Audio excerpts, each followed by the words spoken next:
All right, so let's talk about dystopia tonight on the Philosophy Club. So, what do you guys think about dystopia? Why are we so fascinated by dystopias? Why do we write so many books, make so many movies about it? Let's start the conversation that way. What do you guys think about it? About that? We're a bunch of pessimists. That's why we're so fascinated by it. But we're also fascinated by utopias. I mean, I guess it depends on our mood, right? Yeah, we don't really know how the world is going to be like hundreds or thousands of years from now. So we can only make sort of very rough guesses about the different scenarios that could happen. But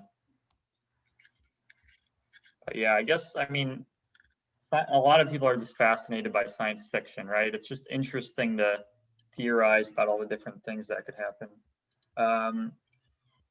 Oh, I see Lexi has his hand up. So he can put it in the chat if he wants. Yeah, I mean, can you hear me properly? Yeah. I think one of the reasons we are fascinated by both utopias and dystopias is because we have no political power, and we are just victims to our states and their decisions and what they do.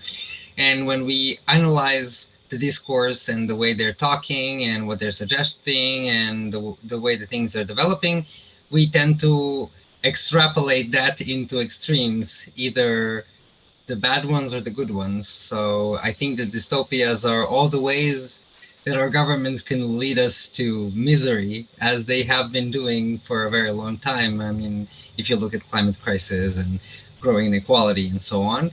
And I think it has been going on since capitalism, so since a very long time, at least 2 centuries. So we have grown fond of, developing these utopian / dystopian ideas of trying to find a way to get out of the system that we are forced to, live in, because we live in a state and we have no direct political power.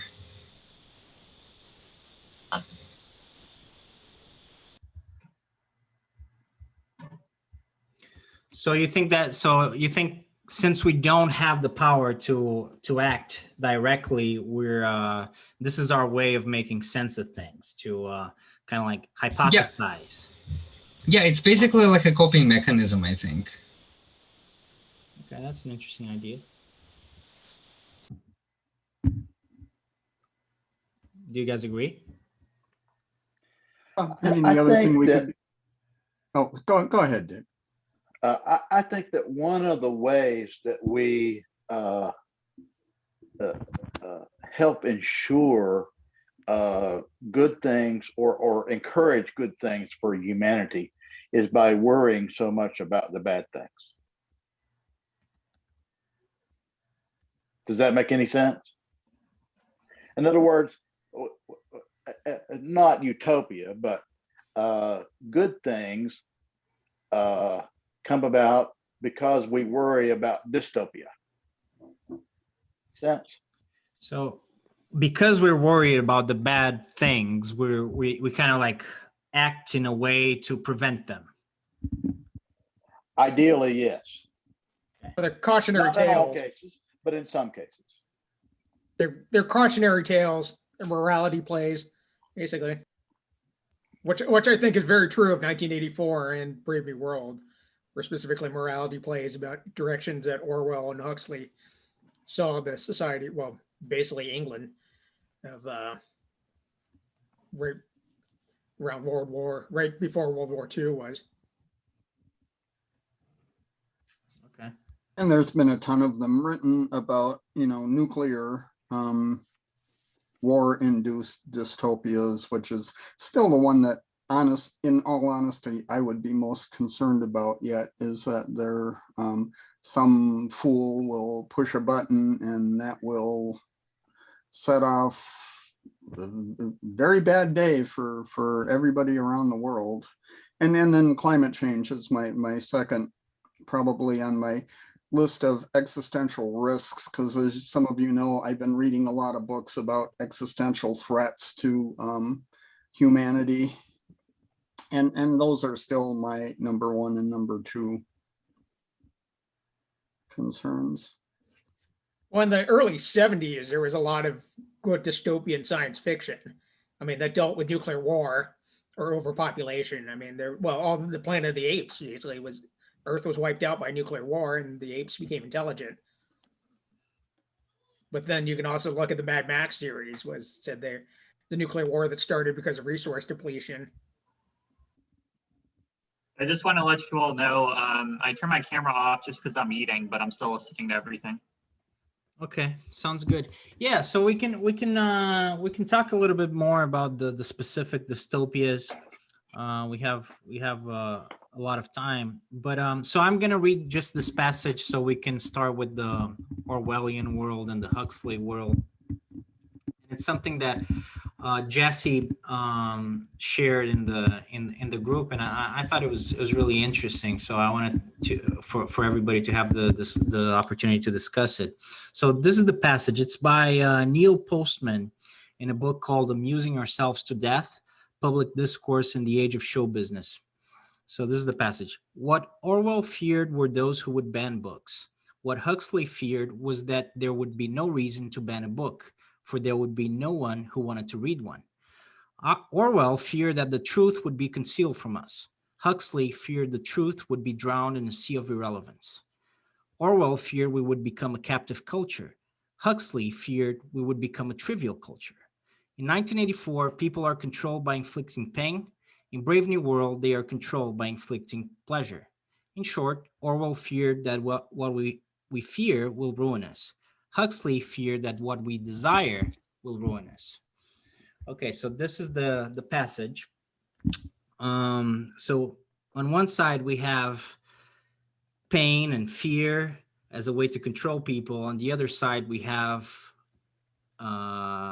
pleasure and I dare say entertainment as a way to numb people and still control them. So which one is right? Are both right? Or maybe none is right? What do you guys think to start with? That particular dichotomy actually reminds me a whole lot of the 1960s film version of H.G. Wells' The Time Machine, where the time traveler goes into the distant future and you get the Eloi, who are simpleton hedonists, and the Morlocks, who are underground dwelling, hard-working cannibals. And you get kind of the worst of both of those worlds combined, and they find a way to, in their own way, make it work for them, which is kind of frightening, but that's Wells for you. But so, and I think he dates by not a whole lot, maybe by 10 or 20 years, both of those, both Huxley and Orwell. But yeah. So you think both are right and they work together? Well, I think that was a model of how both could be right and how they could play off one another to create a stable civilization, not necessarily a civilization that, you know, you or I would care to live in, but it makes sense. I think it's also very subjective. So I mean, if you are basically pre-oriented to perceive things or perceive reality through fear or through pleasure, it's going to work for, like right now you may, for example, be very dependent on fear, and you'll perceive reality as, you know, as if you are living in Orwell nightmare. And if your basic emotion is pleasure, and if you're seeking pleasure, you may perceive it as if you are living in Huxley world. So it's very subjective. I mean, two different people may live in the same world, but for them it's going for one it's going to be a Huxley world, and for the other it's going to be 1984. Even though it may be the same country. So I'm not talking that, for example, in North Korea it's more like 1984, and in America it's more like in Brave New World. Maybe the same country, but if you are like if your dominant emotion is fear, you will think like that everybody tries to uh, this mass surveillance and government is very oppressive. And if your basic emotion is pleasure, you basically will view the world from these lenses. Just for reference, because I forgot the dates of when the books were written, but 1984 was written in 1949. So it was written in the aftermath of World War II. And looking back in the book, yeah, there's a lot of basically says that you can see probably tie back to the Battle of Britain and the Blitz on London. But Brave New World was written in 1932. So there's actually quite a bit, 17 years difference between them. But if you think about so 1984 is written, following World War II. It's also written at the start of the Cold War. Yeah. So when the real threat started to look like it was going to be Soviet Russia and China was falling at the same time. And then Brave New World is written basically at the end of the Roaring '20s, basically at the start of the Depression. And there was a lot of stuff then about kind of this idea of the Gilded Age, which was 1890s, but also talked about 1920s that there were a lot of social problems that were just kind of covered up. So it was released in 1932, but maybe the time. So I think that's why you said while he was writing it, it was probably more like during the Gilded Age, more before the Depression, right? Is that what you're saying? Yes. Yeah. I mean, that makes sense. That would make a lot of sense. I hadn't thought of that, so thanks for that, Sashir, because that would make sense because both of them, if that is the case, and it's very likely that it's the case, both of them would sort of reflect the tendency, the historical tendency of the period they were writing this, right? Yes, that there's probably quite a bit of that to them. Yeah. No, I agree. That's a good point. That probably explains it a lot. Also, I do want to point out, and this is something that I didn't know until recently, until about an hour ago, because I was listening to some videos about these two books. I hadn't quite realized that Orwell. I think there was more or less a generalized impression that Orwell was writing against communism, or that he was a big critic of not communism, but he was a big critic of socialism. And in fact, I realized that that wasn't the case at all. I mean, George Orwell was a big critic of capitalism as well as communism, but he was a very opinionated democratic socialist. So he believed that capitalism, not only was it not the best system, he kind of like, he thought that for sure it would have fallen by the end of the 20th century. By 1984, he just didn't see it as a viable option for the future. So he was just, what he was concerned about was what kind of system would kind of like take the mantle of capitalism, and he was afraid that it was going to be a very oppressive collectivist society like communism or fascism. But what he really wanted was for democratic socialism to take the place of sort of like this aggressive form of capitalism, because he was, and part of that, just to contextualize a little bit of that, it's because he had so he was born in India in the time of the British Empire, and he also worked in Burma as the police, as the imperial police. So he saw that colonialism was actually something like pretty bad, like what the British Empire had done to all these people. I mean, people lived in a state of oppression, and he didn't agree with that, but he had also experienced the poverty of capitalism in Britain, living as someone who didn't have a lot of money. So he had kind of like experienced both sides of it. So that's what kind of like shaped his vision. Go ahead, David. I think you know more about this than I do. But I have always, well, at least for several years, have had the impression that Orwell in particular, I don't know that much about Huxley, but Orwell in particular, although he was pro-socialist, he criticized the way it was practiced. So he liked the idea, but he didn't like the execution of it during his time. I could be wrong, but that's my impression. From what I remember about Orwell was, yeah, he was in India. He had experience with colonialism. He was against it, but he was kind of interested in the class struggle. And he had written essays about like the lower class, about working as like a dishwasher and stuff. But he was not happy with what he saw happening in the Soviet Union.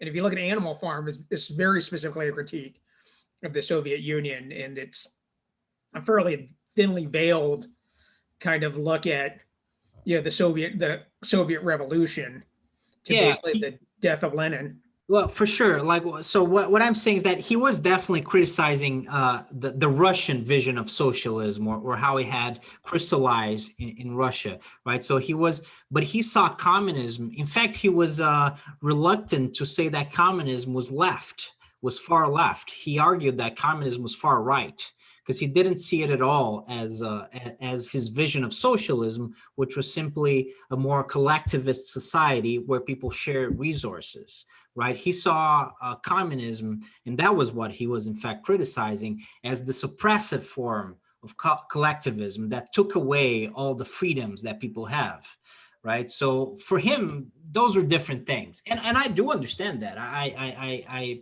pretty much share that vision, but I just think it's important, because in fact he had to clarify that repeatedly apparently in his life, that he was not against what he saw as being a democratic socialism or social democracy. That's what he wanted. What he was criticizing was totalitarianism, and specifically Russian totalitarianism. But as you can probably imagine, he wasn't a big fan of fascism either. Yeah, can I offer maybe like just a how do you call that, a sort of a premise or a hypothesis on why this was in Orwell's situation? Alexander, you can do anything. Go ahead. Yeah, thank you. So I think that the reason for this is that the way that Marx imagined communism is not the same way that the communism was. The Marxism and Marx's philosophy, like what I would call, there's a difference between Marxologists and Marxists. The Marxists who fetishized Marx's teachings into an ideology that later turned into whatever it turned into, and Marxologists who are trying to actually interpret what Marx meant with his works. Because he wasn't suggesting, he wasn't actually normative, he wasn't saying we should do this. He was just a sort of a critic of his own time. So I think what happened to Orwell was that the way that Leninist Marxists and like took over Russia, it was the proletariat, and it was still this social class, this imagined identity that wasn't really organic, that wasn't really, because what does it mean to be a worker? Being a worker in Siberia and Russia, and being a worker in a region around Moscow, and being a worker in eastern, northern, southern Russia, it wasn't the same thing culturally. So, but the idea of this proletariat and this imaginary group of people who have this common identity just because they are workers and not owners of capital, I think that's what scared Orwell. This idea of this inexistent group of people controlling the narrative, and the inorganic stratification of people into classes, and not the organic identity, like a holistic idea of a human that isn't just a worker but also many other things. Does this make any sense, or am I being too vague and too No, it makes complicated to understand? It makes sense. It makes sense. Right. Yeah. I think Orwell's critique was, I know, I get what you're saying, was that the idea of the Marxist revolution was to overthrow the idea of classes, whereas it just created a new class structure. So like an Animal Farm, all animals are equal, some animals are more equal. And then you see that the pigs are the ones who become the who basically come out on top. So basically they're a new class. Yeah. Yeah, so it's basically this idea that if you are born in certain social conditions, you will essentialize certain personality traits. You will be a certain way because you were born in certain conditions, which I think is, I personally think is ridiculous because, I mean, I am a child of a certain liberal kind of allegiance, and I do think that social mobility and people changing class and changing social conditions and changing their identity should be possible. So just because you were born in certain conditions does not cement you in that kind of space, and you are allowed the full freedom to develop yourself in any way you want. It's not just what you are condemned to be. Yeah, for sure. But look, Sashir, when I read that quote, just to go back a little bit to the Huxley versus Orwell thing, I actually thought of you as well, because you've said this number of times, right? That you think that this is the reality we're in now is more Huxley than Orwell. So and in fact, that's the position of the what's his name, the Neil Postman. Yeah. He's basically arguing that at least in the West, because I think Vladimir made a good point. If you're in North Korea right now, you might have a very different idea about this, right? 1984 looks very realistic if you're in North Korea right now. But for most of us in the West, Huxley, it seems that he kind of had a better notion of where the future was going to go. I wanted to say, like, kind of piggybacking on what Vladimir said, for different people, I think it can be different. And not only that, for the same person, but in different situations, it could be a little both. So I haven't really felt this way lately, but in some corporate environments, it has like they kind of manage out of fear, and it's like you have to act a certain way, you have to talk a certain way, you have to use the corporate lingo, and if you don't, they can. I don't know if it's punish you, but they can make your life very difficult if you don't sort of comply with their way of acting. So, and that's not all corporate environments, but some it can be like that a lot. And also it's sorry, go on, Vladimir. Yeah, and also it's kind of, there are lots of conspiracy theories, and if you just allow this idea to go in your head, you may just, again, live in America, but you may believe that there everywhere is surveillance, government is suppressing, like Big Brother is watching, and even for now, you may just believe in something that may be completely ridiculous, but if you are dependent on fear, and most of like what you were fed in from your childhood was like obey, fear this, whatever, you may just take these beliefs and these ideologies, and still, like, even if you live in West, you still may just live in 1984. So 1984 may be pretty real for you right now, even though like it's not real for everybody else.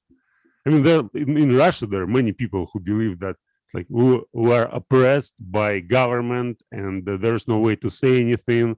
We are all, if you say something against the ruling class or regime, you will be immediately put in prison. But in reality, it's not the case. Everybody may say whatever they want, and they're like, of course, if you have a big platform, like if you have 5 million subscribers on YouTube and you say something against Putin or against the regime, probably you might have some problems. But it's not the case for everybody who doesn't have any platform. Nobody pays attention to what you say unless you have a really big audience. I guess the same case in America as well. So if you just, we might discuss here everything we like. We might talk about government, we might talk about politics, and I guess nobody is gonna put us in prison or to give some censorship. But if we have 5 million subscribers or 10 million subscribers, it's immediately will change everything. Yeah, And probably will. So Yeah. as we find now in the US, of course, the government is not Big Brother and hasn't been for some time. Google is Big Brother, Facebook is Big Brother, Twitter is Big Brother.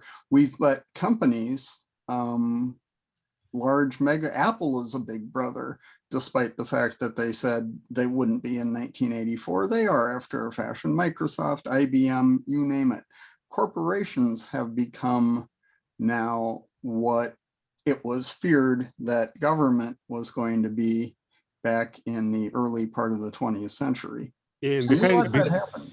behind comparisons, there may be some Illuminati or Frankfurt School, any sorts of ideas that may just Yeah, but the good People- question here is whether governments are actually in charge or whether corporations are in charge, and they are de facto government, and government is just de jure government, just playing a part of the government, but in fact it's the companies that are actually governing the society. Well, in both cases, ultimately it's the people who let that happen. So I am not prepared to let myself or other citizens off the hook for these things having happened. I think that, and I may be a little bit off here, but if I could summarize what I'm hearing, I'm thinking that some businesses and institutions are run by myopic assholes that have a perverted view of their responsibilities. Only some? Well, there's shades of I'm gray. being conservative. Yeah, there's shades of gray. Like some environments are like really brutal, and I get the good thing is you always like, if you can afford it, you have the option to leave and try something new. But for some people, it's like they, at least psychologically, they feel like they're ruled out of fear. You know what I mean? Yeah. Well, we can look at another dystopian novel, Neuromancer, or kind of the sense of that governments no longer have control and basically it's just corporations and globalization that are running things. I'm not familiar with that one. So can you give us a little bit like in fact, I think I've read it, but a long time ago, but when I was a teenager, but can you give us the premise for that? Yeah, I read it quite a while ago too. Basically it's the novel where the term cyberpunk came from. But the idea is it's a future world where, governments exist, but it's basically most of the power is held by corporations. And so there's a lot of kind of underground views of people using basically the early days of the internet, essentially using the internet to try to fight back against corporate power. If I remember correctly, the hero is like a hacker who breaks in to steal like some vital information. Okay. But William Gibson is the author, and he's a pretty influential guy. So a lot of kind of science fiction that we've seen since is heavily influenced on William Gibson, like The Matrix is heavily influenced from Gibson. Is that the one that starts out with the rabbit? Boy, I don't remember. Well, I didn't actually think it was that good of a book, so maybe that's why I don't remember it as well. yeah, one thing that you guys kind of said it, but not really. The fact that we maybe first of all, yes, depending on the setting, I think it's interesting, Michael, how you said, well, maybe not in our everyday lives, but if you're in a corporate setting, maybe you might feel that you're in 1984. And yeah, I can certainly imagine that, even though I'm not in that world. So it might depend a little bit on your setting as well. That's one thing. Another thing is that there's a potential for something. Just the fact that in 2021, in a number of countries in the world in the West, it seems that 1984 is not really true. It has not come true. One thing that it might be worth mentioning, we have developed the potential to make it true, right? I mean, there is a potential for Big Brother right now that wasn't the case in 1949. I mean, technologically, we already have all the tools that we need to make that a reality, even more, even because, you know, everything that we do is pretty much online as a matter of public record at this point. So there's no escape. So if, and Craig, you said big tech is Big Brother essentially. Well, what if tech decides to play ball with the government, and the government decides to go the totalitarian route, right? We don't need a whole lot of steps really in the direction of totalitarianism in order for it to come true in the direction of 1984. I mean, we're a couple steps removed right now. So it's not like it's impossible. It's just not the case right now. But a lot of things have moved us in that direction, I would say. Oh, and we You know- flirted with it for the last 4 years, and fortunately, we decided that particular flirtation was not one we wanted to give, chocolates and roses to. So, we dodged a bullet there. The Huxley world, tech is basically in line with government. I mean, the government basically, tech and private enterprise presumably has developed all this wonderful entertainment people go through in the Huxley world that ultimately serve the government.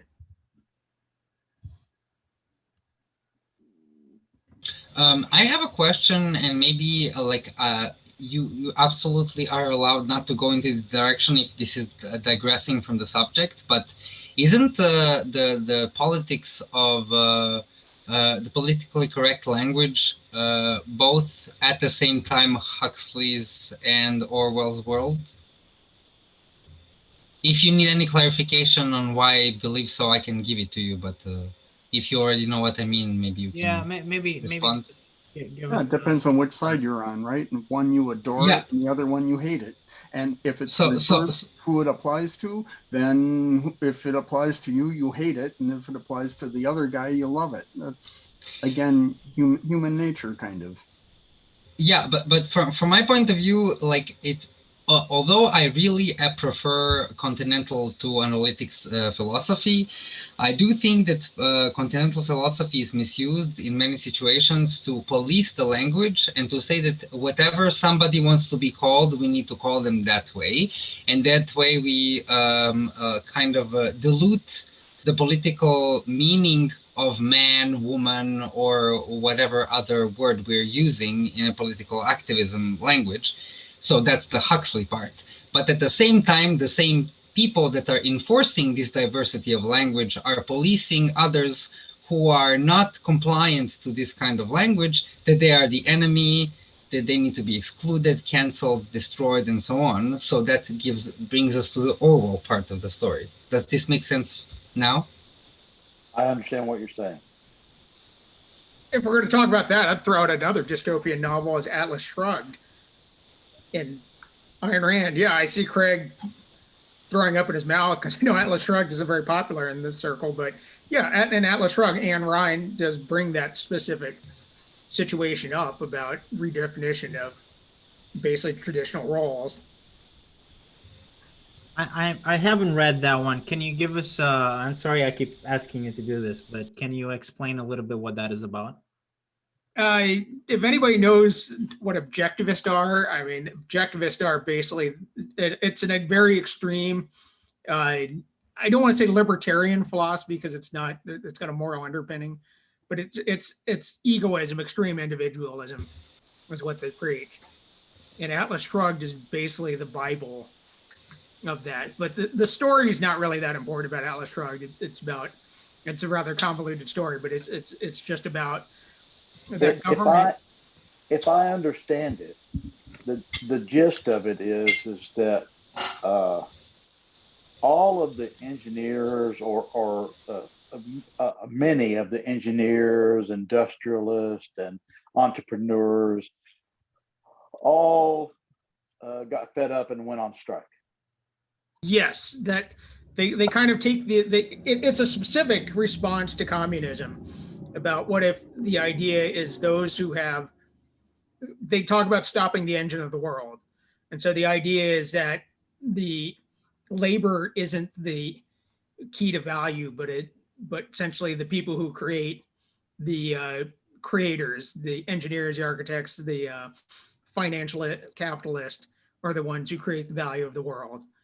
And so government basically starts going towards socialism and starts seizing the means of production.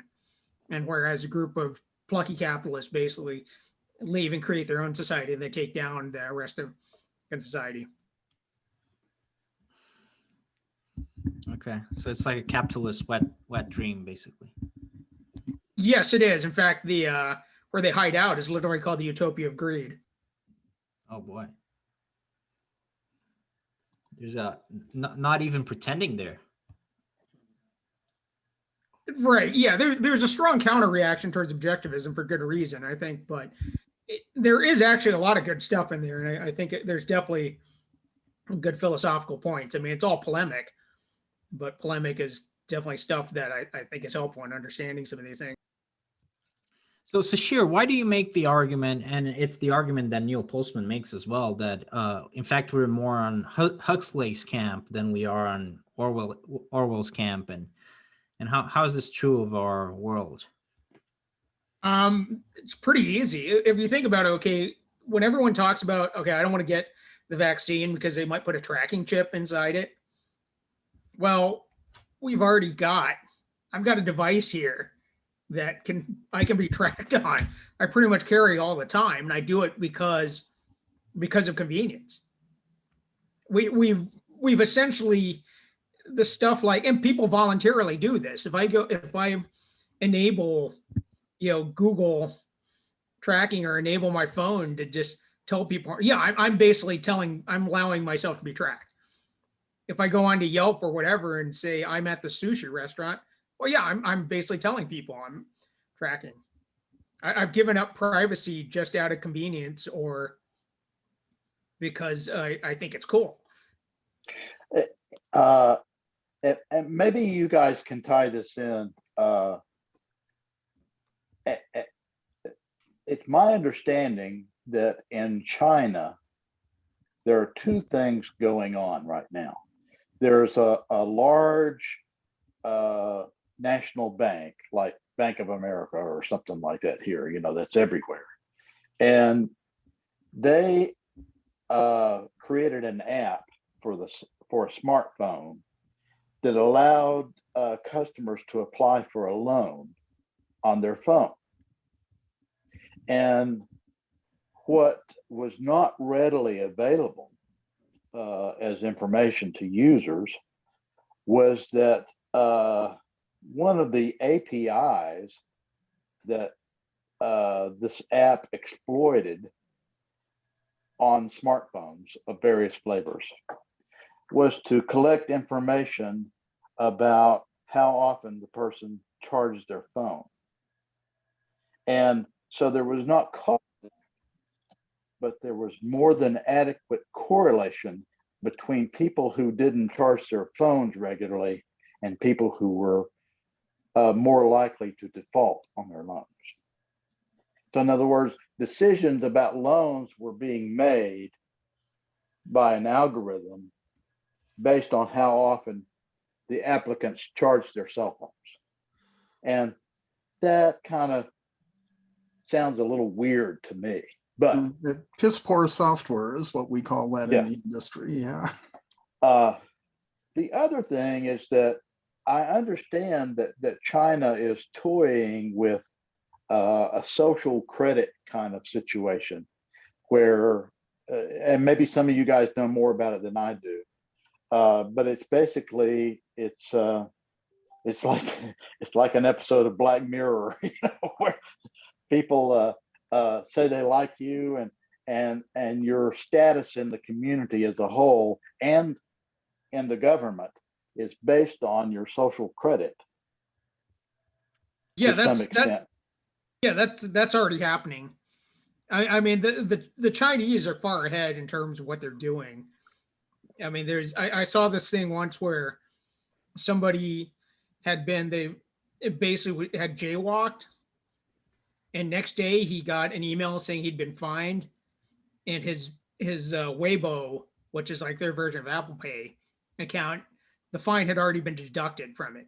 They didn't even realize it until they posted a picture that basically the CCTV cameras since then had been tied into facial recognition. To something Vladimir brought up earlier, talking about in Russia, well, maybe unless you have 5 million YouTube followers, they're not going to care. In the PRC, People's Republic of China, they do care. And in fact, one of the developments of AI is basically using AI to root out, people on social media who are criticizing the government and criticizing Xi Jinping, but who aren't necessarily have massive followings. And it kind of like ties a little bit back to what Michael was saying about the corporate setting. We, again, I'm not in that setting, but I mean, it's fairly common knowledge at this point that when you are applying for jobs, and even when you do have a job, I mean, they will check, depending on where you work, they will check your Facebook, they will check your social media accounts, and they will go after you if they're not happy with something. So it's not like, it's not exactly 1984, but yeah, they are watching. Even if you don't have a big following, people, depending on your setting, they might be watching, and there might be repercussions. Even in the West, it doesn't need to be in China. I mean, China's obviously more aggressive. I know this is tangential, and I've probably overdone my quota of tangential concepts. But all right. But we don't have anything better to do, David. You can talk about, we're here to have fun. But this connects. A friend of mine was in Georgia and he got a speeding ticket. And he was probably doing 70 or so, 55. But he got a ticket for doing 85. And he was really upset about that. And he thought about going to court and fighting it in court, that he wasn't going that fast. But he was breaking the law, just not as bad as the ticket indicated. And I shared with him that I said, did you have your cell phone with you? Because using GPS coordinates, you can figure out how fast somebody is traveling. So you may have in your possession information about how fast you were actually traveling. And if so, the judge might just throw the whole case out. But the funny thing is he called and inquired about it. And maybe he didn't try really hard, but he did ask about it through his telephone company. And he was told they were not allowed to share that information. But now that troubles me, because law enforcement can get that information. But if it's about, well, could law enforcement ask the phone?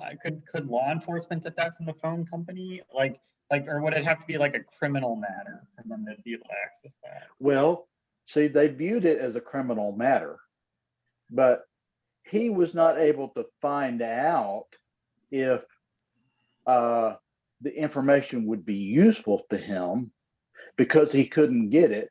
Therefore, in other words, his decision about whether or not to pursue the case in court was dependent on finding out this information about himself.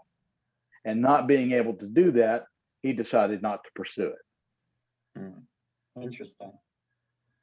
That's a pretty interesting story. Scary. So going back to like what we've all been saying about like Google having information on us and all that. Having all this data on us, it can influence our decisions, but I don't think we're yet at the level where it can control us with a degree of precision. We're not there yet. And I think we have discovered that that's not necessary. It's not necessarily necessary to control people with precision. It's just generally influencing them. But when you say it's not necessary, like what do you mean by it's not necessary? Well, do you remember Cambridge Analytica? Yeah. There were two things that they did that to us are a little under the radar. Mm-hmm. They were totally behind Brexit. Right. And I don't know if that was a good thing or not. And there was another country, I can't remember where it was, but there were basically two parties that were pretty much divided by race. They were blacks and Hispanics or something like that. And the one party, I think it was the Hispanics, hired Cambridge Analytica to help them understand their populace and wherever they could to influence it. And what Cambridge Analytica did is they created a campaign encouraging members of the other party as an act of protest to not vote. That made sure that the party that hired them won. Mm-hmm. That's Sneaky. funny. So not to vote for the opposite side, but just to abstain from voting. Don't vote. Don't vote. But even so that influences people's behavior. I mean, that can swing an election, and a lot of times when people talk about like social media trying to release all this propaganda and how it can end up swinging an election, people say, oh, that's like a real serious thing, and like I think it matters swinging an election, but I think it's not as bad as like really controlling people on a very like precise level, where you can like predict exactly what they're gonna do, or like North Korea. But North Korea rules out of fear. North Korea is like 1984, not Brave New World. Understood. Yeah. Yeah, well, this is a really good intro to the discussion of whether Brave New World or 1984, because when we talk about the state and what the state is doing and the state apparatus, it is always 1984. But what happens in our daily lives when we're in our social media and we have our phones in our hand, that's mostly Huxley, because the ads that we get suggested, the things that show up in our newsfeed first and not later, are all the things that the algorithm thinks we're going to like. And I'm kind of embarrassed to say that the algorithm is right. Sometimes I find myself watching 30-second or 2-minute videos of permaculture farms that don't actually teach me anything useful that I need for my activism, but are regardless interesting permaculture farm videos. So I spend my time watching looking at the screen instead of doing something in real life. So Brave New World is here. So I'm thinking that both, like my idea is that both things are happening at the same time. The government is doing 1984, the corporations are doing the Brave New World. And we're kind of lost in, like, we're in the sandwich of both of those. I wonder if government too, though, also does Brave New World, because like, like on Twitter, like Trump is like, I think he released like a video of like him in a wrestling match with Biden, or like, you see the video, you see like the video of him on the bus, saying there's inappropriate comments or whatever. I feel like the government sometimes like introduces these crazy stories to kind of distract us, but I don't know. Well, but that's slightly off topic again, but not entirely. The movie, the Black Panther, which I thought was a great movie. I enjoyed it a lot. But I was trying to imagine if something like this were to happen in real life. Do we think it's a good thing that a monarchy rules a country and they have advanced technology that they keep secret from the rest of the inhabitants of Earth. And they decide their leadership based on a fight to the death. Well, I don't think that's happening. two things, because I remember hearing you say that in one of the previous videos, and here's what I thought about that, is that first of all, the point of that story was to say, no, it's wrong, and this is how you fix it. And that's what they did. And that's what that movie was kind of about in some respects. But the other thing is, of course, what you just described, I think, was 19th century Great Britain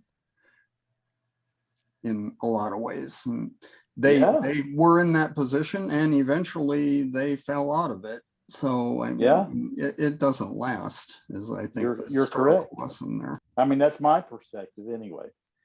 I think something that I just going back to that passage, something that I think, well, just in the beginning of the passage, I think something that is really prophetic and that I can definitely see happening today is just the first sentence. I think it's spot on. What Orwell feared were those who would ban books. What Huxley feared was that there would be no reason to ban a book, for there would be no one who wanted to read one. And I think that that sentence alone, I mean, that really describes the state of affairs now. You know, I mean, it's spot on. You know, we've come to a point that a lot of people became literate and had the capacity to read books, and were in fact reading books and engaging in literary activities. By this, I mean like reading newspapers, reading articles, writing books. There was a certain level of sophistication for a number of decades, but now, I mean, we're really past that. We're really past that, and we rode into the age of radio, and then the age of television, and then the age of cable. Now we're in the age of the smartphone. In the age of the smartphone, there's really no space for books anymore. And well, I wonder. Speak for yourself, man. I wonder. I mean, I think you. I know you read books, but I think you. I mean, you're a minority. I mean, that, you know, the vast majority of people does not have your habits. Yes, that's true. But at the same time, the books are never more available. You can go to Library Genesis and download the latest titles freely by pirating them. Well, Which is illegal, but at the same time readily available. Like you true. can actually access the knowledge of the entire world if it's in a language that you understand, and all you have to do is learn a language, and you can read any book in PDF, which you couldn't before internet. And I think that's a very revolutionary thing that we are not using to a degree that's beneficial for us. Yeah, Well, I and know. also one of the biggest corporation is Amazon, basically the corporation that sells books or started selling books. So books aren't books are still popular and people still read them. And if you just go on the internet, you may find lots of people who just read countless books all the time. I mean, it always was minority. So you say that previously people read books, and now we just go and look at our smartphones. But previously, there were many people who were reading newspapers and only newspapers, and the minority was those who were reading books, and the same is going on right now. Well, but even newspapers is a vastly like superior art, not art form, because it's not art, but a very superior form of conveying information than, for example, cable news. It's or certainly YouTube news, right? I mean, you compare that's just one example, right? You compare like the kind of news that people were getting and the kind of like sort of input that people were getting on a daily basis, or at least on a weekly basis, from sitting on their table on their dining room or whatever they were sitting, and reading their newspapers, which they're a lot of the times prestigious newspapers that dominated the market share, and you compare that to people just going on television and dining in front of television and watching, you know, either Fox News or ABC News or CBS News or whatever it is. Or, you know, people just simply going YouTube for a lot of these things for information and a lot of other things. And I mean, I think there's certainly has been a decline there. And obviously you can make the case, look, there's people on YouTube right now, not that many, but maybe some will watch this video and look, this is an interesting conversation. I think, you know, people are thinking about things. Yes, they are going to take something from this, or if they're watching other videos that, you know, people are trying to pass good information or trying to meditate about important issues. Yeah, sure. You can use YouTube for all the right stuff. That's what we're doing here, right? We're trying to use it for the right things. But I think there is a point there. I mean, that is largely true, that the vast majority of people are not engaging with those new forms of information, of media in the right way. You know, if the right way means the advancement of society. But let me just let me see if I can communicate this. I think a lot of what you said is absolutely true. But let me give you a little bit of a different perspective.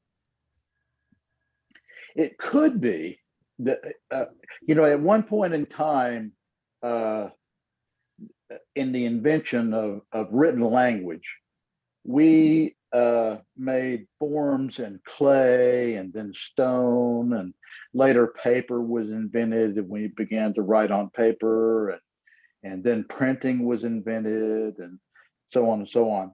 And so written communication, or actually a better way to describe it is information, knowledge was passed using the technology of the time. So that has changed over time. And I think what we have to understand, in my opinion, is what is it changing to now? In other words, is the documentary replacing the nonfiction novel or the nonfiction book? Are the movies, stories, illustrating truths in the same way that we would get from a novel? Maybe not in the same way, but valuable nevertheless. And so what humanity, in my opinion, needs to do is to become masters of the new medium. Does that make sense? Yeah. No, Yeah, that's an interesting point of view for sure. it makes perfect sense, especially because now you also have Audible, which gives you audiobooks, which are read. If you have ADHD and you are not really good at sitting and holding a book in your hands and looking at the text, like you can still listen to a philosophical book while you are ironing your clothes or cooking your lunch or whatever, and you can still read the book and not watch a documentary or but read an actual book by actually listening to it. So the technology allows us to have this diversity in spreading information. The problem that comes with it is also that the information is not necessarily knowledge, and that there's also a lot of quote unquote misinformation or opinions that are not scientifically checked, referenced, or proven. And that makes also, like, to come back to the topic of today's discussion, Huxley or Orwell, it brings us more to the Huxleyan side, like where everybody is entitled to have an opinion and they do not necessarily have to justify it with facts and data. So, yeah. I'm just wondering, at what point in time did the quality of information in written form plummet? Did that precede the internet? The question is whether it actually existed in the first place.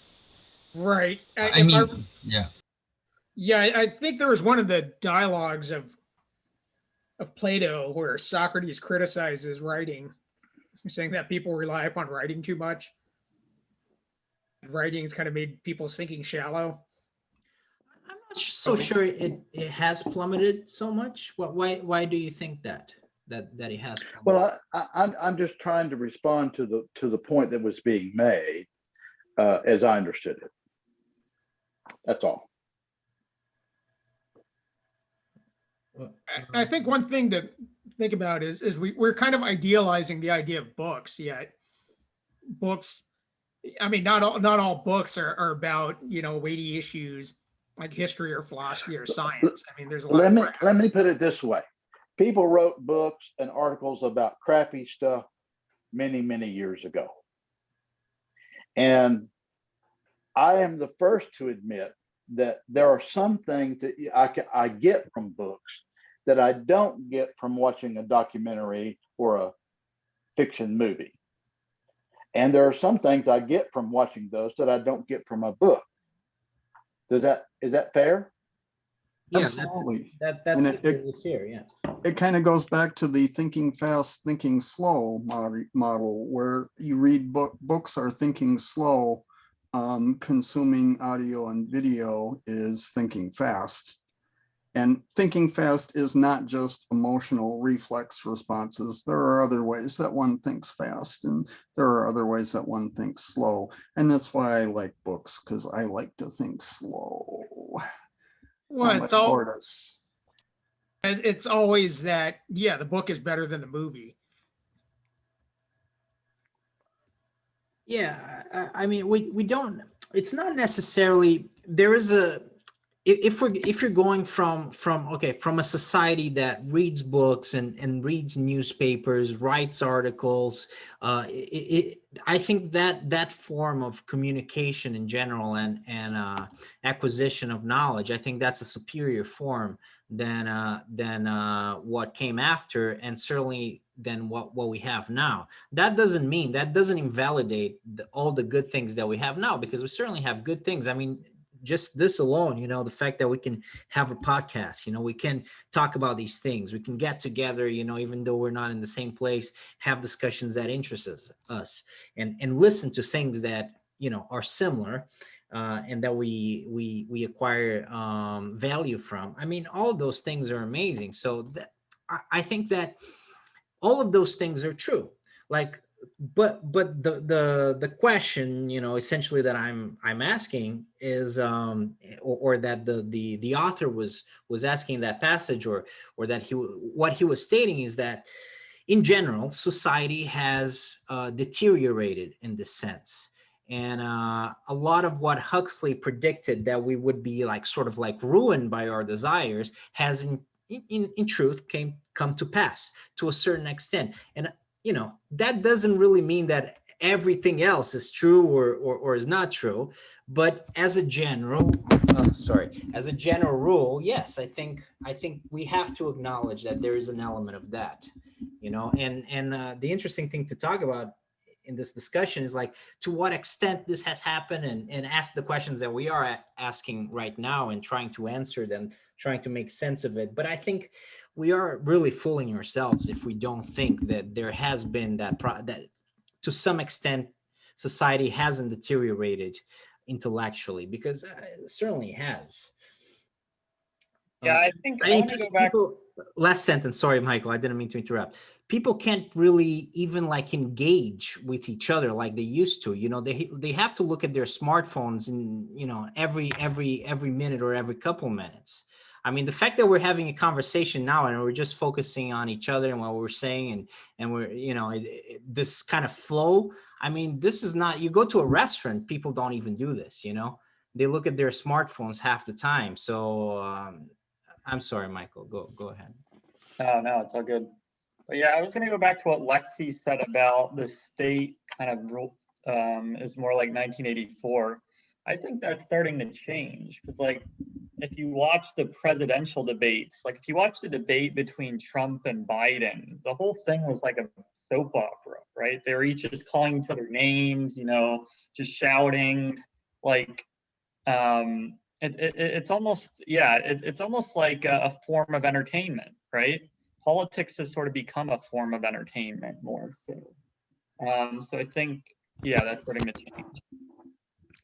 But you may watch it or you may not watch it, right? So I mean, it all depends on you. I, for example, don't watch presidential debate, and I don't really like in terms of entertainment. I basically don't watch anything. I don't watch comedy clubs. I don't watch some, shows where they're supposed to make fun. Though I watch lots of philosophical lectures, and I find them entertaining. So when I watch some professors at Yale or MIT or wherever, it's funny for me. And for like what Bruno said about like this whole social thing, that in general we live in a world which is more like shallow or whatever. It's like, again, it's all personal. When you grow up, when I was a child, I remember I didn't like read books. When I was 6 or 7, I liked reading books, but then I went to school, and in school I basically unlearned to read books, since I was surrounded by people and culture where it was kind of believed that you may get all sorts of valuable information through interacting with people and watching TV. And I was thinking, oh, that's cool. When I watch TV, I get like easy access to information, and I can understand everything they talk about, about everything. And when I read books, it's so slow, it takes lots of time, and it's hard. And I didn't like to read books. But then when I grew older, I realized that reading books is like Craig says. So it's basically like slow way of thinking. You understand better, you process information better, you learn more. And I realized that, yeah, I came it was kind of my personal evolution. So I realized now I can read books. Now I understand that it's better. And the same about the whole, like about all people. So you, at some level, you understand that books are more valuable than TV, and it's not about everybody. It's about, like, when you grow to this level, you may get benefits from this understanding and from this knowledge. But if you don't grow, it's your personal responsibility to uh, to get rid of your phone and start getting information. And it's not like, in general, we like the whole thing about that government or society or some corporations try to make you dumb or stupid. It's not. It's just a part of what's going on. On the other side, they try to educate you. They try to enlighten you. Again, like Lexi point that there's lots of all books are on the internet. You may read everything. It wasn't available like 10, 20 years ago. Books were more, you need to pay something for that. Now everything is free. If you are ready to get information, you may find everything you want. You don't need to pay anything. And it seems that, again, it's like more personal than just some our beliefs in society. We try to say, oh, now we're getting dumber. But if you go and read books in every age, every generation, there are people who advocate that we're getting dumber. Like it starts from ancient Greece, when the same Sashir points, like Socrates and Plato discussion about writing. Yeah, writing is bad since it steals your memory. Everybody could remember Homer, like the whole poem of Homer before, but now since writing came, you write things down, you don't remember anything, and it's not a good thing. We are getting worse, but in reality, again, it's not the case. Well, I'm too vague, I guess, but I'm just trying to sum up all thoughts of which I had during this. If I understand what you're saying, are you saying that it really doesn't, as long as we get good information or good insights, it doesn't matter whether we read it, hear it, or see it, as long as the information is good. No, it's matter, but the point is, it's like your personal evolution. It's not, you can generalize and say that on a social level, now this is what's going on, because it's only your perception of society. You don't know exactly what society is. And if you evolve, if you grow, you may get access to all sorts of information which you need, and through books or through. No, I personally believe that TV, for example, is 99% useless.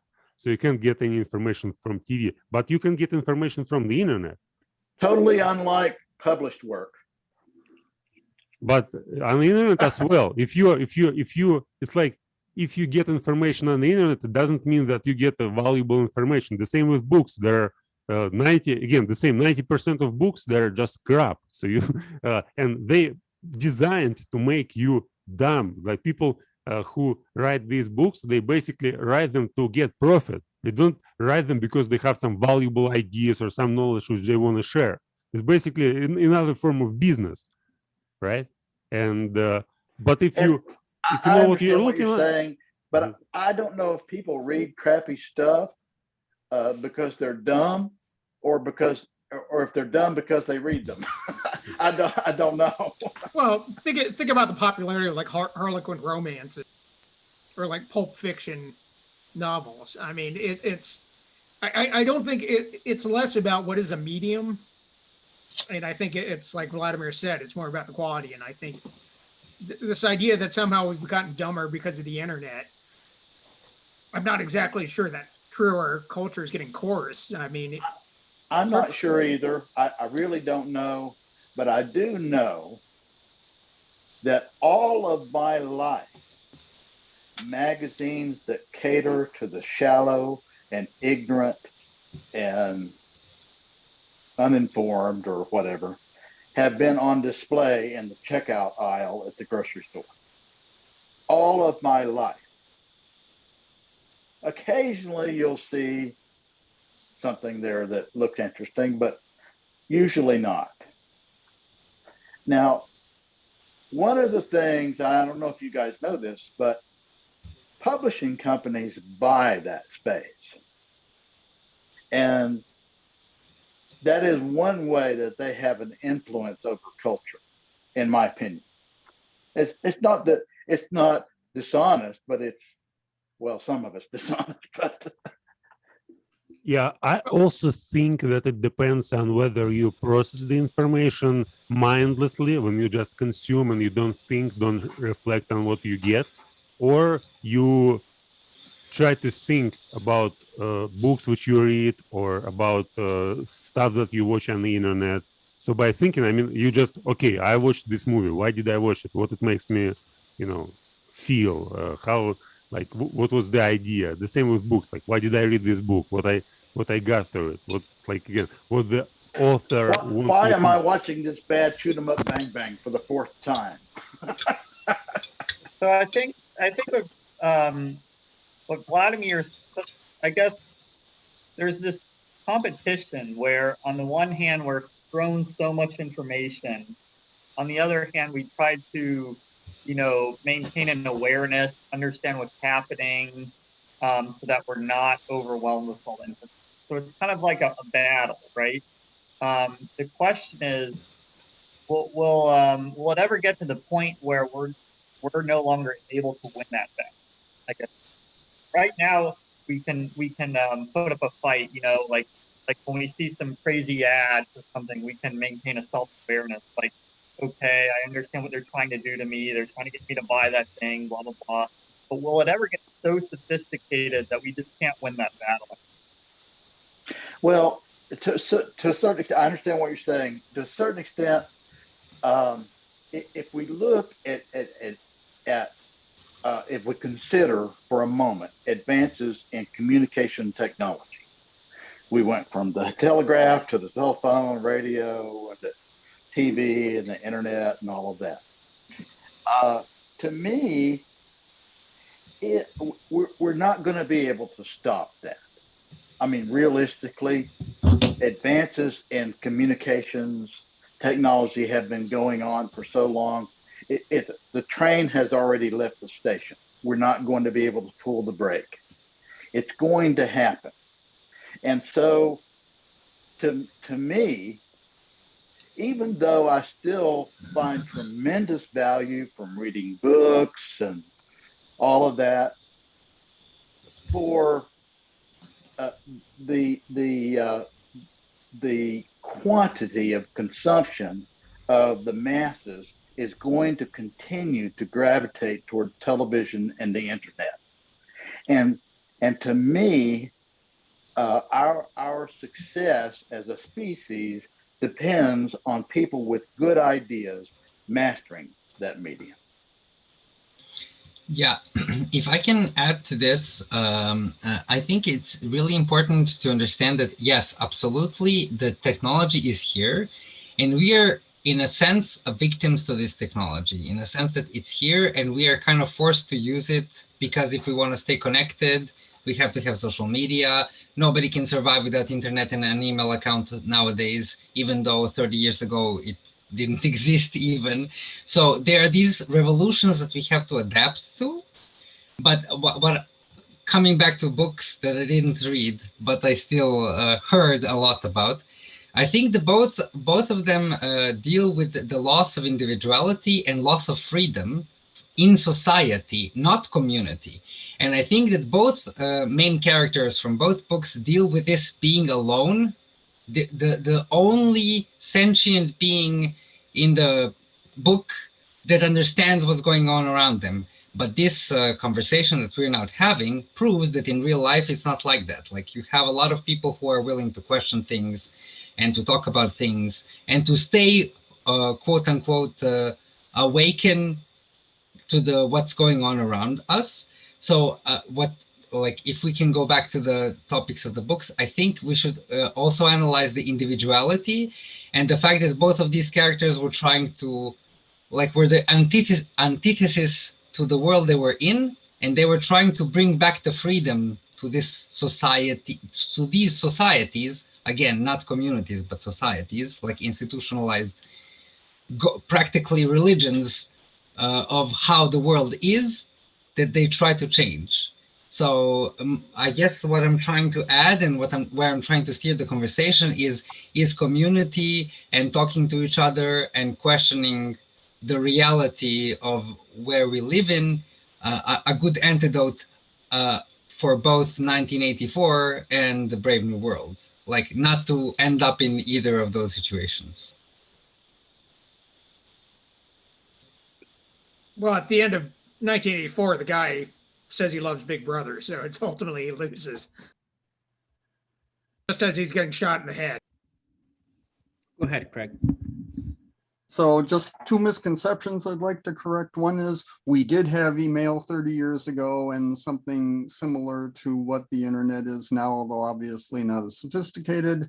And the other thing is, as far as the dependence on this communication stuff is concerned, we're one good coronal mass ejection away from finding out what will happen if we lose that capability for an extended period of time. So yeah, we'll see, because that'll happen. That's inevitable. It's just a question of when. We're one what away? A coronal mass ejection, that is the sun spewing out very powerful solar winds that will affect the Earth's electromagnetic field in the what is it, the Oliver Heaviside layer, I think, in the atmosphere sufficiently to disrupt all satellite, microwave, and other forms of communication. We'll still have things that go through, like the underseas cable and things like that will still work, but most everything now depends on some kind of a relay transmission tower. It's like an EMP. Yeah, effectively, it's the natural equivalent of an EMP. Yes. So I guess the question here is, what would happen if we are condemned to our communities, the immediate neighborhoods and people that we live around with? Exactly. Well, I like the dogs in my neighborhood, so I'm going to do well. But all of that is possible. All of that is possible. In fact, it's possible while we're having this conversation. At the same time, I don't think we should stop trying to improve things. Well, one thing that you said, Alexander, that I think is interesting, but I'm not so sure we're completely safe, like you said. We are now, but in terms of understanding, like you said, we all of us, we still understand where we are. We understand that these things are around us, but we're sort of like in this little bubble of people that understand what's going on. Well, that might be true. That I'm not so sure that's true. Like, because we're in it. So I'm not entirely sure that's true. Like I understand that we understand it to a certain extent, but you know, we all have smartphones except maybe Vladimir, but I think you're still out of that one, Vladimir, so I commend you for that. I tried for several years, but now I'm in it, so I'm not entirely sure we're completely isolated. Like we may think we are, but we might not be.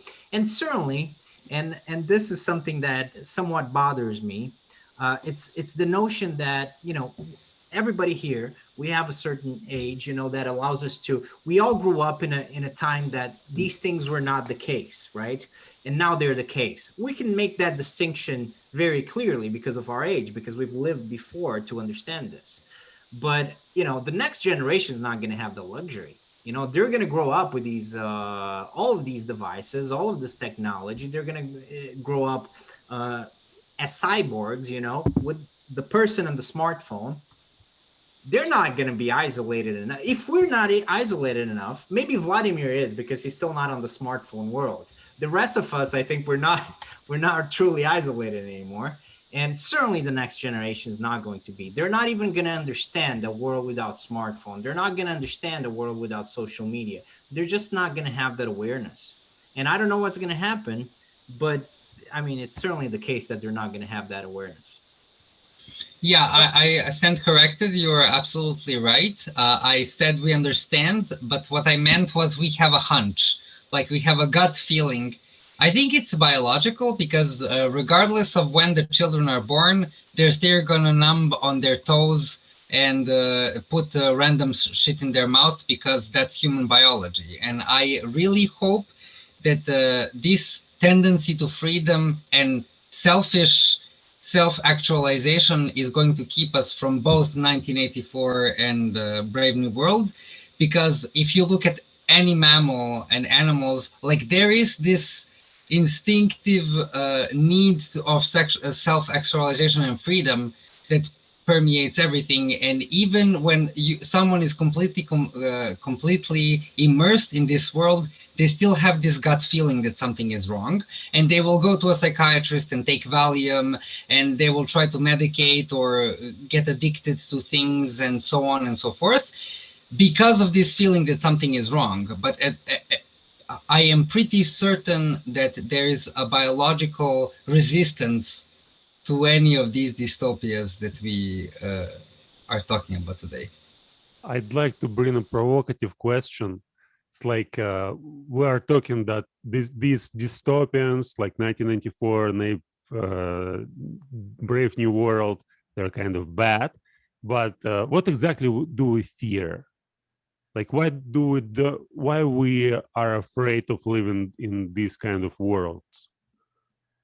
Like, I am personally afraid of losing my liberty and being forced to be something that I'm not. That is my biggest fear. I don't mind participating in community listen, and doing things that are not for my personal benefit, as long as I'm able to do them the way I think they make sense. But when somebody tells me what to think and how to act and tells me, oh, you're such a party pooper, and they try to ostracize me and to be like, no, you don't belong here, that is when I have a problem. Personally. Yeah, but you still can resist. I mean, what you're saying, it seems like complete loss of freedom. It's when you don't really understand what's going on at all. So you can't resist anything. You just fed with certain information, and you just get it, and you're a passive consumer. But as soon as you may get feedback, it seems that you may always, you may say your opinion, you may express your thoughts. And you may kind of, even if there's this world and there's Big Brother who is watching you, if you may communicate with this Big Brother, or if you may really give some feedback, it's like it's not a loss of freedom. So you're still there. You still do something. You're still like capable of influencing the whole system. Yeah, but that only makes sense in situations where the person that is being controlled by the Big Brother is fully a member of the class that is ruling the system. So as a cis white male, I may be lost and not understand what's wrong. But if I'm black, if I'm a woman, if I'm a homosexual or anything like that, I will always have a clear idea of what this oppression is, because it doesn't make sense to my truth. It doesn't make sense to who I am. It's against me. It literally is illogical to how I live this world. So my lived experience will be constantly different from what the society is telling me my lived experience is supposed to be, if that makes sense. I think this is where we got to look at kind of Brave New World, because in the world in 1984, it's a very dark and bleak world. People aren't healthy, people are dying. Whereas in Brave New World, it's actually a very peaceful world. Everybody's pretty much healthy. Bioengineering has basically made humans, very healthy, even though now they're stratified into different, essentially subspecies. And everybody's basically, you're under control because of pleasure. I mean, in many ways, the 1984 world, from a physical standpoint, the Brave New World, is actually a pretty nice world. I mean, it's where everybody's peaceful. It's at the end, though, where the protagonist essentially asserts that, well, humans actually like pain. I mean, the end of Brave New World is a guy whipping people, and people enjoy it. I mean, you can decide, well, is that better, really? That maybe it's just being human about wanting to be whipped and suffering, or is it, or should we have this nice society? What do you think? I haven't read Brave New World, but that premise sort of reminds me of The Giver, where it seems kind of like a utopia at first, and then becomes increasingly apparent it's not. I think the point of that book was that was like suffering is kind of necessary for happiness.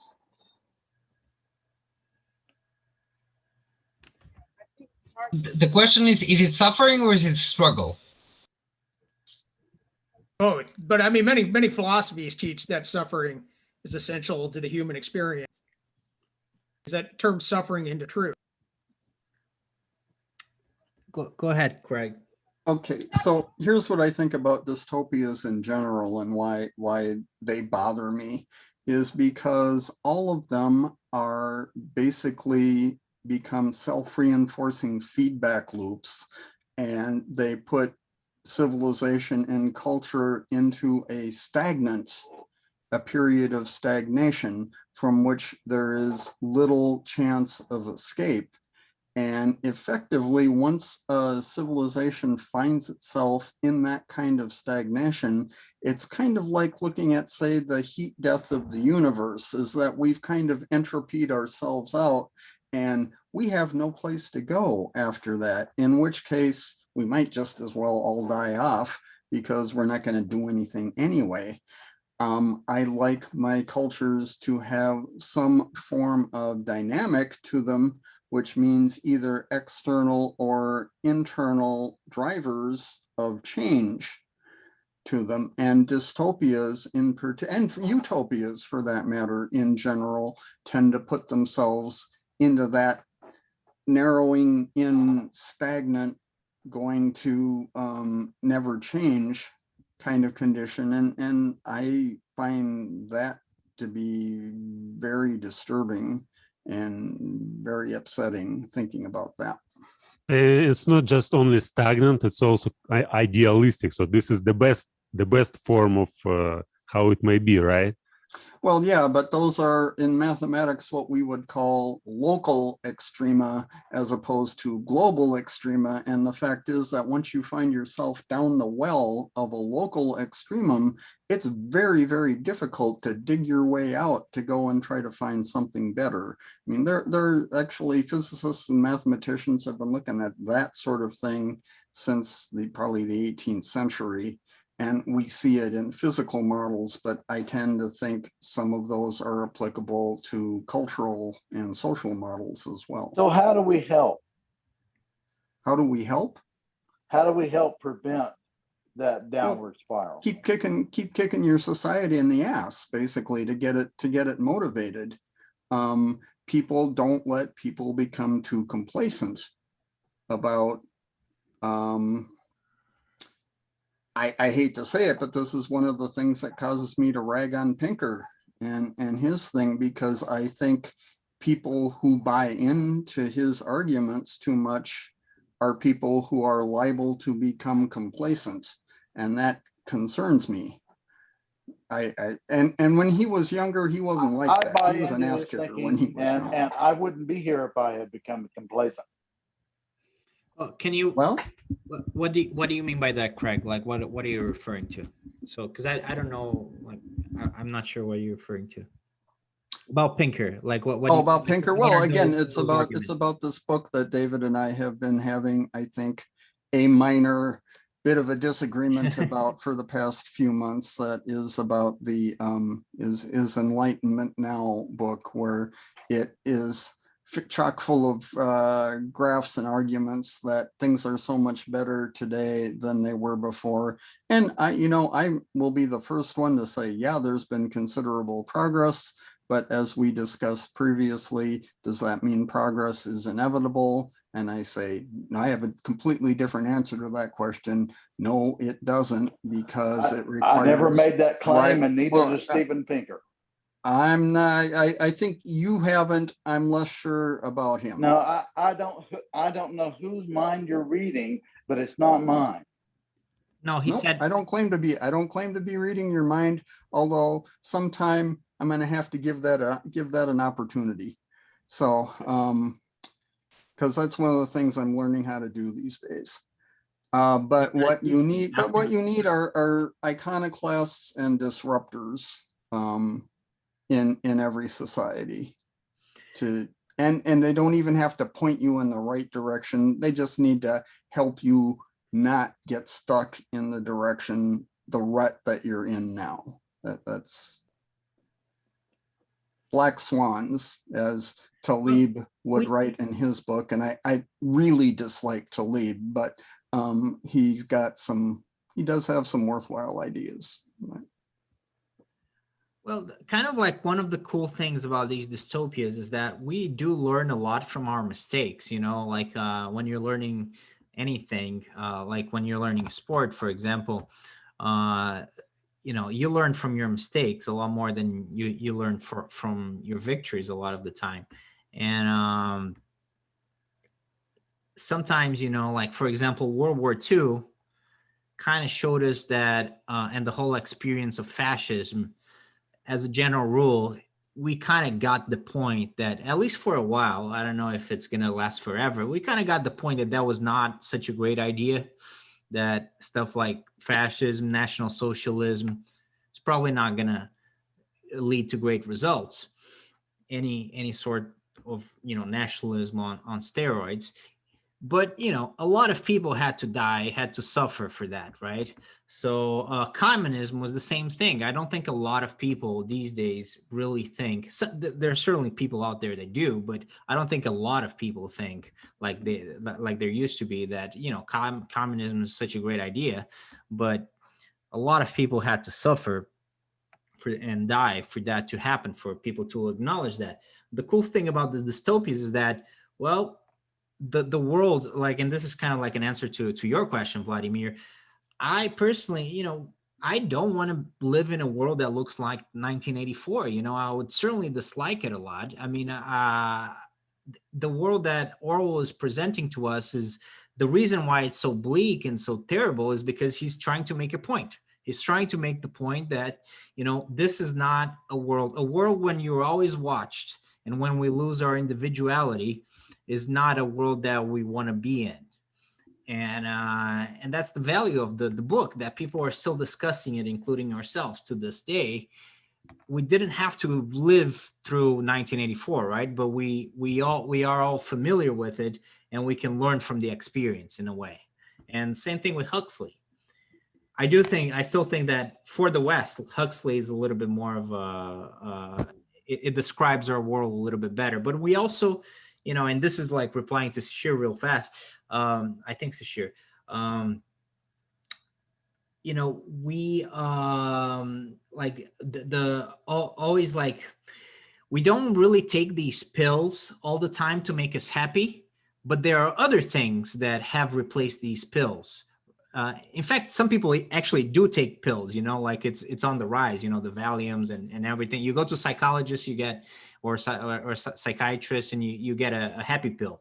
So people can get their soma if they really want to these days. But just the world that we've created of entertainment and constant filling the voids of the smartphone and all the constant input that we're getting to soothe us, people, that is our soma today, right? That is our soma today. But people don't really want to have pleasure all the time. Being happy, and this goes all the way back to the Greeks, like being happy and being pleasured all the time are not equivalents. That is the problem with Brave New World, right? Other than the fact that we also completely lost in that world our individuality. But it's also the problem that, being pleasured all the time does not equal being happy. We need something else. Oh, Yeah, it's not just about pleasure, it's also about comfort. Being comfortable and being happy is not the same thing. It doesn't necessarily have to be pleasurable, at least it's comfortable. Yeah, it's really interesting. This kind of reminded me. So there's this new kind of movie called The Cinema of Excess. So I don't know if you guys have ever seen like the movie Wolf of Wall Street. Yeah, I'm sorry, sorry. Lexi. Yeah, I guess it's my internet. It's just that I was saying that being comfortable is a bigger problem than being pleasured. Yeah. In my opinion. Yeah. I was actually going to talk about a genre movie called The Cinema of Excess. So if you guys have ever watched the Wolf of Wall Street, how many of you have seen that movie? I have. So yeah, it's about like, a super rich guy that buys everything he wants. He buys all the drugs he wants. He can get any sort of prostitute he wants. He just any high he can get, he can buy it and he'll pay for it, right? And all this stuff just kind of mentally makes you exhausted. Like when you're just constantly, trying to indulge in every possible pleasure. At the end of all of it, it's like your brain kind of just crashes and you just kind of feel like depressed. Yeah, I'm not sure if The Great Gatsby is like that. I read it a while back, but maybe it is. But yeah, the human brain isn't designed to take just unlimited amounts of pleasure. At some point, it just crashes and dies, kind of. But yeah. That reminds me, there's something I've heard of called a dopamine fast. I don't really remember the details, but you're supposed to like abstain from pleasure for a while, I guess, and it's supposed to be good for you. Well, this is a problem with drugs, with like heroin and stuff, because it increases your dopamine, or it blocks one of the things that kind of takes out the dopamine, and you start getting descent. That's why you start needing it more. You become physically dependent on it. Interesting. Oh, something's going on in the background with Carolyn. Anyways, Bruno, to your point about capitalism and totalitarian societies or Nazis, fascism, whatever. So when we are living in this state, as far as I can tell, so you may you don't know that you are living, for example, in a bad in a bad society when you are like under this rule of fascism or communism, and we now have this experience. So we may say these types of society, they're evil or bad, but not now the current state of affairs, like liberalism, for example, all dominating liberalism, we're living in it. So we can't look at it from kind of distant point of view.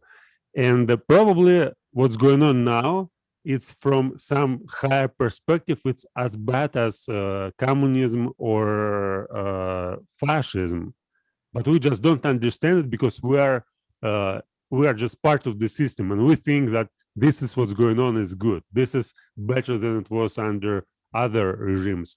But probably like these dystopians, it's basically the way how some people try to envisage the future and see how this system where we are in, it's like it's also it's also almost the same evil system as every other system. So I mean, the whole this idea that liberalism is a better form of social organization than communism or nationalism. It's like when we are in the system, we can't actually say. So we need to have something to compare to understand it better. And since we have these crashes of nationalism and communism, but we haven't had this crash of liberalism yet. Probably we can say that liberalism is good, but probably in like 2020, like in 2050 or 2090 or whatever, we'll have the same, like some new ideology will pop up, or maybe it's not going to be a new ideology. Maybe we'll have like massive nationalism again, or massive communism, and we'll like live in a society where liberalism is going to be considered as something like terrible and evil, and we'll say like, look, people like they were living for 200 years, 300 years, but then there was massive ecological disaster or some other source of disasters, and and like all liberalism led to that, and liberal like not just billion, like half of population were killed or whatever, or they created a golden this golden billion whatever, and killed all other people because they believed in liberalism, and this was what liberalism was supposed to be. Well, I think we are in a crisis regarding the liberal world order, and I think fascism has not been, the idea of fascism certainly hasn't been defeated. I think we've seen in the last 10 years a rise of several strongmen, including in the US. It just happens to be we have to have our systems are still a little pretty much robust, but if you consider, and sorry, Vladimir, I don't want to get you in trouble, but if you consider Putin, or if you consider Erdogan in Turkey, Bolsonaro in Brazil, obviously Xi in China, I mean, we're seeing a rise of strongmen.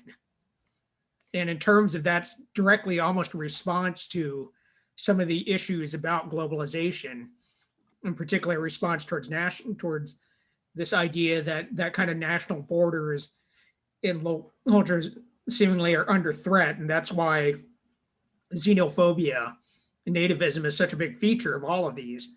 Again, the rhetoric of, almost all of these strongmen is very similar, from Trump down to Duarte in the Philippines. Yeah, no,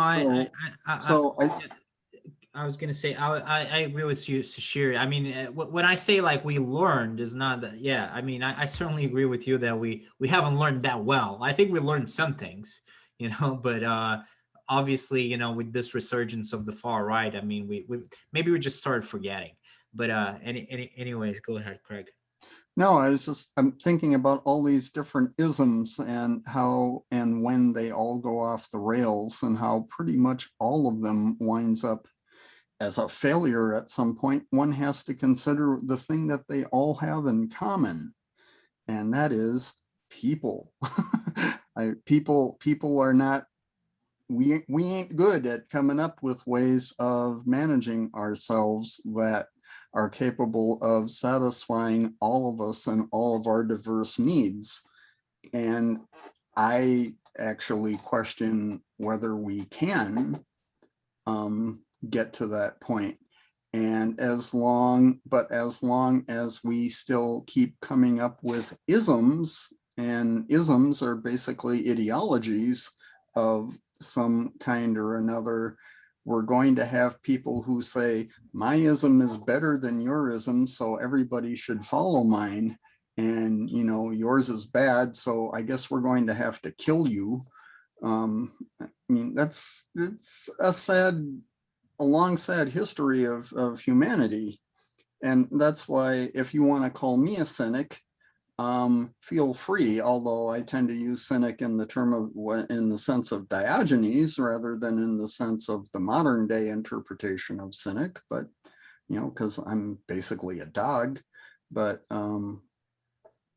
that's my take on it. Is I think all of these approaches are probably none of them are ever going to really work. Yeah, but let's ask a question. Like, when was the last time anybody asked any of us, what do we think about the way the society is supposed to function? They never asked me. I never had any say in how I want to live and what I think the institution is supposed to look like and what I want the police and the army to do and what I want the bureaucracy to, how I want the bureaucracy to be organized. There is absolutely zero control and political power that individuals have outside of voting in most of countries in the world right now. Well, any individual doesn't have power, but if you operate as a group, I mean, you can certainly, there's the vote, you can even using your purchasing power, can still make decisions that affect that. I mean, one of the ironic things I find with some of the latest kind of things about many of these Republican politicians criticizing corporations for engaging in the woke culture is that's actually shows that basically how culture is changing. I mean, Delta and Coke aren't criticizing Georgia's voting laws because they actually believe it. They're just doing it because they realize their customers believe it. Was it Lexi that was talking earlier? I have a Lexi on my screen. Yeah, it's me. Oh, okay. Yeah, I understand what you're saying, and I just wonder. I don't know how to express this.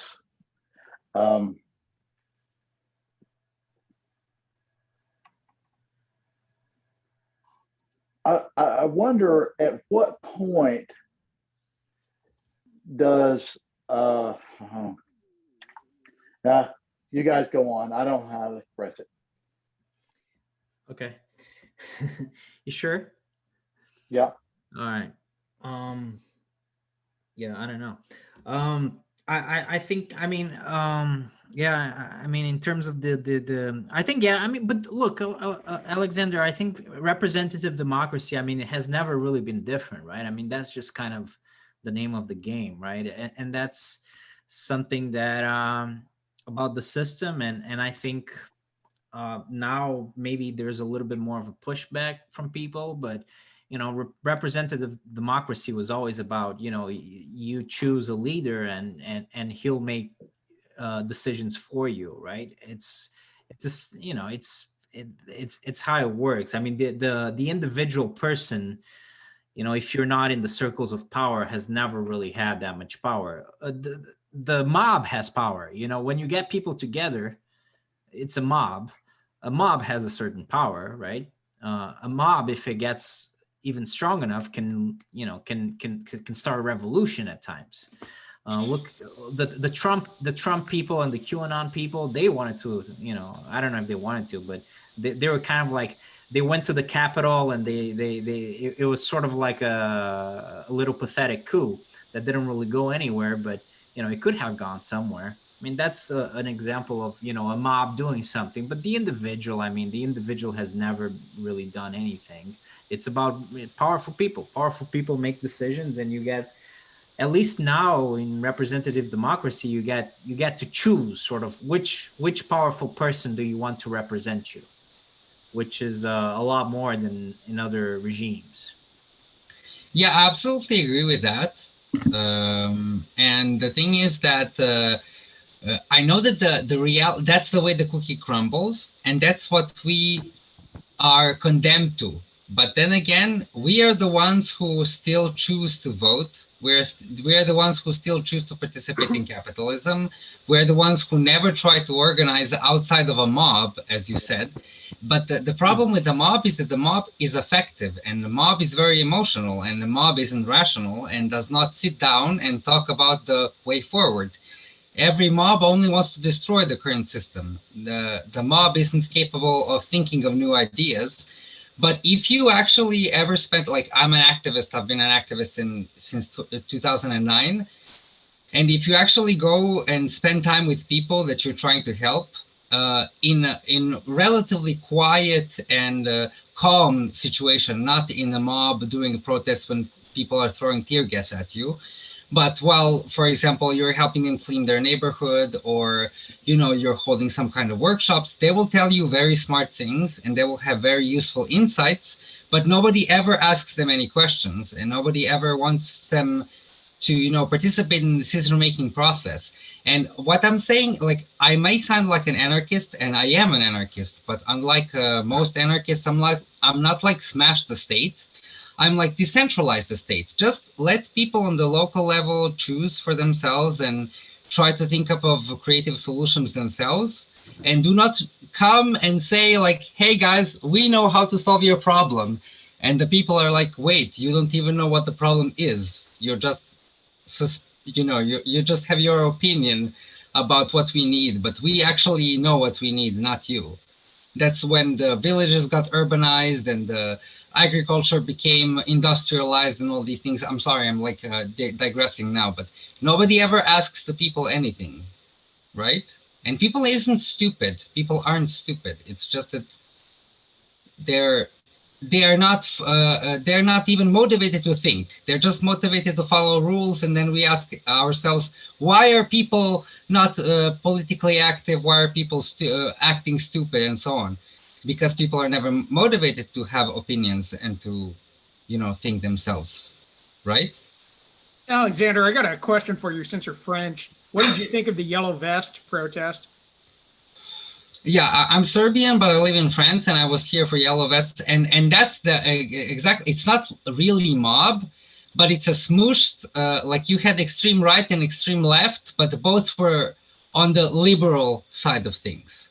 So you had liberal left and liberal right fighting against the state together. It's very weird as a thing, because as long as you don't talk ideology, people focus against the government. But the moment you start mentioning ideology, people start separatism and they, start in-group fighting and so on. So that's why I also I agree with Craig that isms are a problem, because when we're talking about isms, we're getting lost in ideas and some abstract things and not actually concrete lives of people. Guys, yeah, it's 9:13, so we're kind of like at the end of this. Next week I would like to talk about utopia, so like the reverse side of the coin, and we can talk about it at least for a little bit, at least the beginning, sort of like the instead of imagining bad societies, imagining good societies. And we can look at fiction for this, and we can also look at in general, like political projects or the aspirations that people have, sort of what you're talking about right now, Alexander, how to make society perfect or close to perfect, like, and if that's really something that is possible.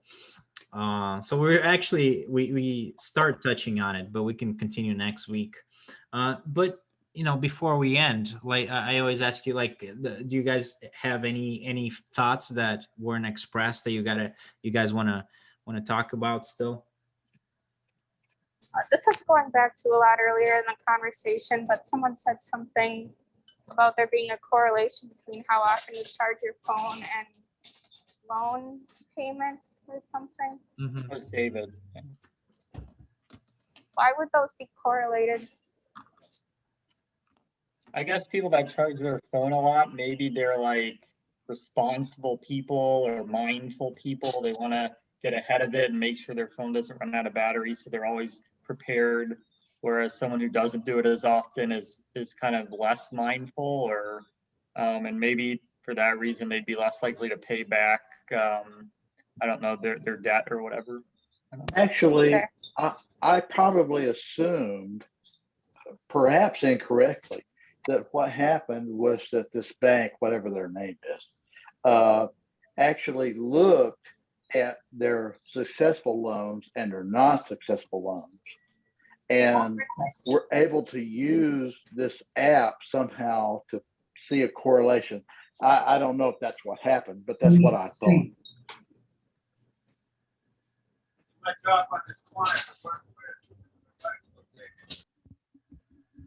So in regards to Brave New World in 1984, so what have we resolved? Are we a little bit wiser now than we were 2 hours ago, or what are your thoughts? Are these dystopias still particularly relevant today? Have they been realized to some extent? Do we need to change our habits? Do we need to be scared? Do we need to not really care like Vladimir? And not in a bad sense, but everything's sort of like relative, or what do you? Well, do you if have we any take final them, thoughts? if we take them as cautionary tales, then I think what we come away with is we still need to keep our head on a swivel and keep looking around to make sure that those things don't come to pass.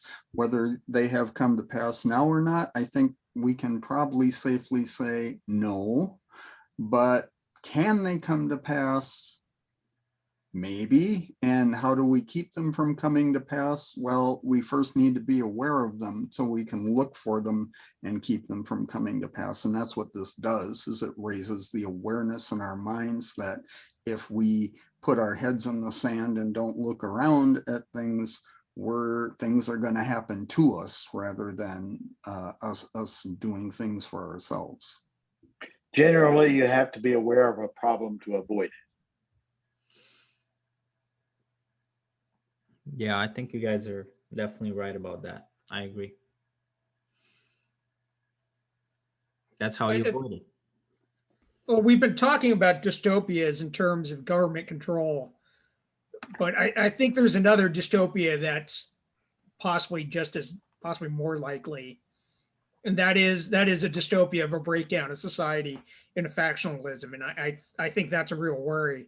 Now, if we're talking about another book series, the Divergent series was kind of this extreme view of factionalism, and I think part of what I think one of the things that's extremely worrisome about the internet is not just surveillance through the government or through corporations, but just a spread of essentially how you can create your own realities in it, and just the amount of confirmation bias within it that can.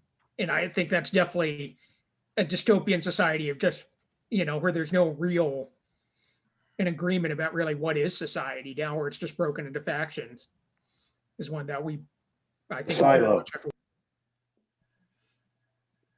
Yeah, I'm a bit more optimistic about this because what I noticed being present in the floods in Serbia in 2011. I mean, I don't like my my country very much, the politics and the mentality of people. But what I saw in 2011 when there were big floods and lots of people were homeless and entire cities were flooded, is that people without government even interfering found ways to interconnect and to provide support for each other. So I think that the natural instinct of humans in times of crisis, when we are all suppressed, is to keep together with whoever is close to us and to try to survive. So I'm hopeful that we are going to fight both of these dystopias through communalism and working with people who are around us, regardless of their ideology, regardless of their race, nationality, or whatever. Like, if we want to survive, we have to count on each other. So what kind of government is there in Serbia now? Well, it's like what people usually like to call Serbia is like the India of Europe. It's very cheap labor. It's super like neoliberal. It used to be Yugoslavia. It used to be like a very special kind of socialism that wasn't Soviet socialism, but was more like anarchist socialism, much more self-governance than in Soviet Russia. But still, it got destroyed through separatism and nationalism. And now we have neoliberalism. We are in good relationships with China, Russia, and European Union. We are the second most vaccinated country against COVID in Europe because of these situations. So it's like it's practically a buffet for capitalists. Come to Serbia, invest, and you can exploit our workers whichever way you want. Sounds like a good description. or good summary. All right. Well, thank you. Thanks a lot to everybody for participating. It was a fun discussion. And if you're listening to this, I hope you had fun and you learned something.